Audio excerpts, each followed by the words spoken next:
Bien chers amis de Café Évangile, l'un d'eux, voyant qu'il était guéri, revint sur ses pas en glorifiant Dieu à pleine voix. Il se jeta face contre terre aux pieds de Jésus en lui rendant grâce. Or, c'était un Samaritain.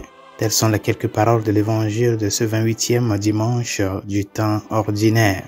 L'évangile de la guérison des 10 lépreux est un épisode très profond. C'est bien vrai que Saint Luc, dans son évangile, dans ses écrits, met l'accent sur les plus défavorisés de la société et par conséquent veut mettre la lumière sur cette importance de savoir que nous sommes tous un. Ce n'est pas parce que quand la chose me va bien, je dois me sentir au-dessus des autres, mais apprendre à voir chacun comme membre de ce corps unique du Christ, de l'humanité que Dieu le Père a créé et a sauvé en son Fils Jésus-Christ. La première des choses qui interpelle dans cet évangile, c'est que la souffrance, la douleur, le malheur, ce sont des situations de la vie qui cherchent à nous éloigner, à nous isoler des autres. Quand tu es malade, par exemple, au fond, tu es seul dans ton lit. Tu te vois comme isolé. Et c'est ce que la société ou le monde, ou pour le dire ainsi, notre manière de penser humainement veut refléter. Que quand la chose te va mal, il faut t'éloigner. Que celui qui souffre, c'est parce qu'il a fait quelque chose, il a quelque chose par conséquent, il faut le laisser, il faut l'éloigner. Mais dans cet éloignement, cette souffrance qui cherche à t'éloigner des autres, tu te rencontres avec d'autres personnes qui vivent la même situation que toi. Tu es malade, tu es au chômage, tu te vois comme laissé seul. Et dans ton chemin de souffrance, tu te rencontres avec d'autres personnes qui vivent la même réalité que toi. Et qu'est-ce qui se fait là-bas? Tu t'identifies avec lui, avec la personne là, parce que vous traversez la même chose. Et puis il y a une sympathie qui se crée. Quand tu vas à l'hôpital par exemple, le moment où tu attends ta consultation, tu es dans le rang, tu es assis là-bas, dans la salle d'attente. À un moment donné, tu te sens identifié avec celui qui est assis à ton côté et tu commences à lui diriger la parole. Pourquoi? La souffrance vous a rassemblés. La souffrance vous a rassemblés. Et donc, tu rencontres une compagnie avec laquelle tu partages tes peines. Vous voyez? C'est ce que nous voyons dans l'évangile de ce jour. Les 10 lépreux là, dans cet isolement là, dans cet éloignement que leur situation les a imposés, ils se sont rencontrés. Jusqu'au point où ce qu'un juif ne permettrait pas, c'est vu dans la mesure de que un Samaritain était aussi dans ce groupe-là. Savait bien que les Samaritains n'ont pas de bonnes relations avec les Juifs. La Samaritaine le dit à Jésus, toi tu me demandes de l'eau, toi un Juif. Le moment où Jésus devait passer par Samarie pour aller à un autre lieu, ils n'ont pas voulu qu'il passe là-bas. C'est-à-dire un profond crochage entre les Samaritains et les Juifs. Mais la souffrance a fait qu'ils n'ont pas pu rejeter le Samaritain là. Il est rentré dans le groupe, vous voyez. Mais ce qui va changer tout, c'est la rencontre avec le Christ. La rencontre avec le Christ. Une rencontre qui va opérer un changement dans leur vie. Mais ce qui va marquer la vraie rencontre avec le Christ, c'est la gratitude.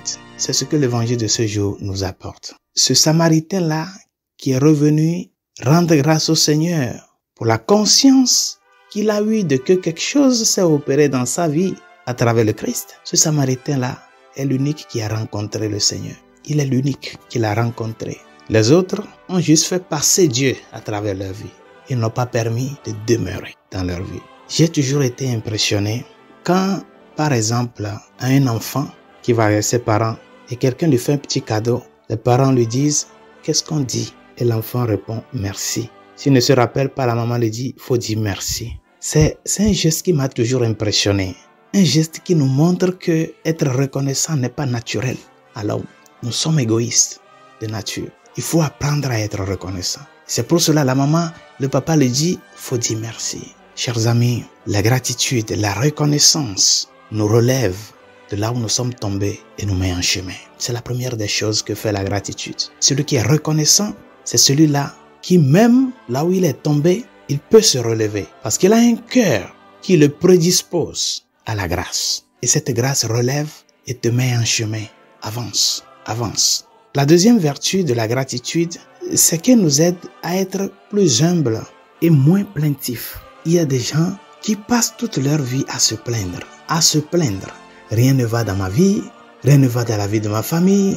Tout est un désastre. Je prends ceci, ça ne va pas. Des chapelets de plainte. Mais si nous savons vraiment être reconnaissants avec ce que nous avons, nous serons moins plaintifs et nous aurons aussi le courage de pouvoir lutter. D'autre part, la gratitude, être reconnaissant pour ce que nous recevons des autres, premièrement de Dieu. Être reconnaissant nous fait grandir dans la foi. Parce que la foi, c'est reconnaître mes propres limites, de qu'il y a des choses que je ne peux pas me procurer. Et par conséquent, apprendre à confier en celui qui le peut tout. C'est ça. La gratitude fait croître la foi. Et de là, ça crée la capacité de se relationner avec les autres.